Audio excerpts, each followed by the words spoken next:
नमस्कार मित्रांनो, बाल भारती रिवाइंडमध्ये आपले स्वागत आहे. आज आपण पुन्हा एकदा त्या सुवर्ण काळात जाणार आहोत, जो आपल्या सर्वांच्या हृदयाच्या खूप खूप जवळ आहे. आजच्या या विशेष भागात आपण एका अशा पात्राची ओळख करून घेणार आहोत, जिने आपल्या बालपणी आपल्याला धैर्याचा एक खूप मोठा आणि महत्त्वाचा धडा शिकवला होता. तर या कथेची सुरुवात होते ओरिसा राज्यातून. आपल्या जुन्या पुस्तकात सांगितल्याप्रमाणे ओरिसा राज्यात खूप नद्या आणि मोठी सरोवरे आहेत, आणि साहजिकच या सरोवरांच्या पलीकडे जायचे असेल तर नावेतूनच जावे लागते. याच राज्यात घडलेली ही गोष्ट आहे एका शूर आणि अतिशय धाडसी ओलीची. तिचं नाव फेलिसिटा, पण प्रेमाने सगळे गावकरी तिला फेली असेच म्हणायचे. एकदा काय झालं, सरोवराच्या काठी बरेच लोक जमले होते. सर्वांनाच पलीकडे जायची घाई होती. जशी नाव काठावर आली तसे जमलेले सगळे लोक भराभर त्या लहानशा नावेत चढू लागले. आता तुम्हीच विचार करा, एका छोट्याशा नावेवर लोकांची ती प्रचंड गर्दी, त्या नावेवर किती भयानक ओझे झाले असेल आणि परिस्थिती किती गंभीर झाली असेल. ही वाढलेली अफाट गर्दी पाहून नावाडी चांगलाच घाबरला. तो अक्षरशः ओरडून सर्वांना सांगत होता, बस पुरे पुरे, आता कोणी चढू नका. पण कुणी ऐकेल तर शपथ, नावाड्याचे कुणीच ऐकले नाही. सगळेच्या सगळे लोक त्या नावेत चढून बसले आणि आपली शूरफेली ही त्याच नावेत होती. लोकांच्या या निष्काळजीपणामुळे आता एक मोठं संकट ओढवणार होतं. नावाड्याने कशीबशी ती नाव सोडली, पण गर्दीमुळे नावेत ओझे इतके झाले होते की नावाड्याला ती नाव नीट चालवताच येईना. जिकडे ओझे जास्त व्हायचे तिकडे ती नाव कलू लागली. आणि तशातच एक भयानक गोष्ट घडली. अचानक जोराचा वारा सुटला, त्यामुळे नाव अधिकच हेलकावे खाऊ लागली. लाटांपर लाटा उसळू लागल्या आणि नाव आता उलटते की काय अशीच परिस्थिती निर्माण झाली. साहजिकच नावेतले सगळे लोक प्रचंड घाबरले. एकच आरडाओरडा सुरू झाला. आता बघा, इथूनच कथेला एक अतिशय रोमांचक वळण मिळते. सगळे लोक भीतीने थरथर कापत असताना फेली मात्र अजिबात घाबरली नाही. तिने अफाट प्रसंगावधान दाखवले. ती अतिशय शांतपणे लोकांना म्हणाली, नावेतली गर्दी कमी करायला हवी. ती कमी झाली तरच धोका टळेल. ज्यांना पोहता येते त्यांनी पाण्यात उड्या टाकाव्या. संकटाच्या वेळी असा स्पष्ट आणि शांत विचार करणं हे खरोखरच कौतुकास्पद होतं.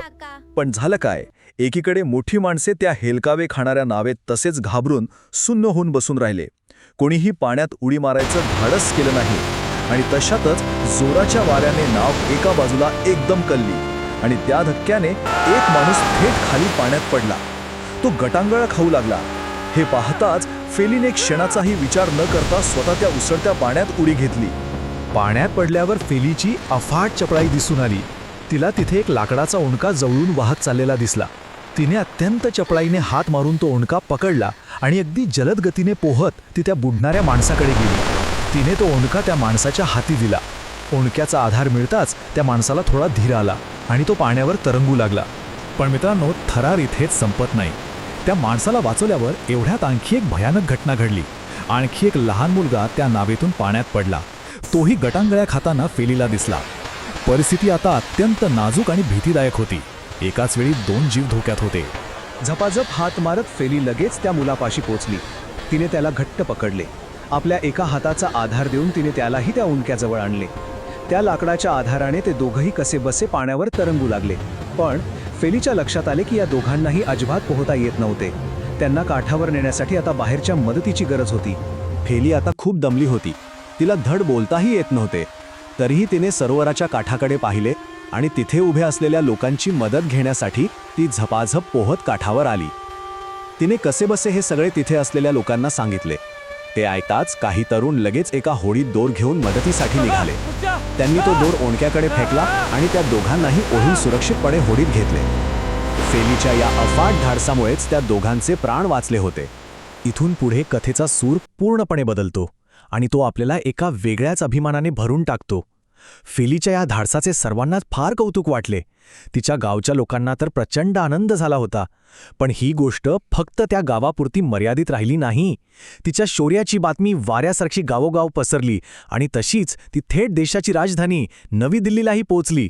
26 जानेवारी म्हणजेच भारताचा प्रजासत्ताक दिन. आपल्या सर्वांना माहीतच आहे की या दिवशी दिल्लीत एक खूप मोठा समारंभ आयोजित केला जातो, जिथे देशभरातल्या अशा शूर धाडसी मुलांचा दरवर्षी सन्मान केला जातो. आणि तुम्हाला सांगायला आनंद होतो की याच विशेष समारंभासाठी आपली धाडसी फेली दिल्लीला गेली होती.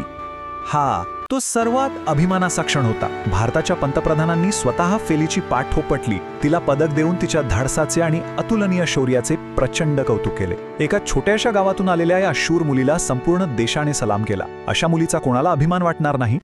आता या सर्व गोष्टीतून आपण काय शिकतो? पहिली गोष्ट म्हणजे संकटाच्या वेळी न घाबरता धैर्य दाखवणे.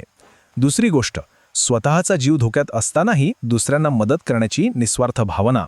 आणि तिसरी आणि सर्वात महत्त्वाची गोष्ट म्हणजे प्रसंगावधान. फेलीने जर वेळीच तो लाकडाचा ओंडका पाहिला नसता किंवा लोकांना शांत राहण्याची सूचना दिली नसती तर काय झाले असते याची आपण फक्त कल्पनाच करू शकतो. आज या कथेच्या माध्यमातून आपण फक्त एक गोष्ट नाही ऐकली, तर आपला तो 1986-88चा काळ पुन्हा नव्याने जगलो आहोत. शाळेतल्या त्या लाकडी बाकांवर बसून नवीन पुस्तकांचा तो जुना सुगंध घेत जेव्हा शिक्षक हा धडा आपल्याला समजावून सांगायचे तेव्हा ती जादूच काही और होती. ते बालपणीचे दिवस आणि त्यावेळची बालभारतीची पुस्तके खरोखरच आपल्या आयुष्यातील एक अनमोल ठेवा आहेत. तुम्हाला हा धडा आठवतोय का? तुमच्या शाळेतील आठवणी कॉमेंटमध्ये नक्की लिहा. जर हा जुन्या आठवणींचा प्रवास तुम्हाला आवडला असेल तर आपल्या बालभारती रिवाइंड चॅनलला नक्की सबस्क्राईब करा. तसेच अशाच आणखी नॉस्टॅल्जिक प्रवासासाठी आमचे व्हॉट्सॲप चॅनल जॉईन करा आणि आमच्या बालभारती रिवाइंड स्टोअरला नक्की भेट द्या. पुन्हा भेटूया अशाच एका सुंदर आठवणीसह.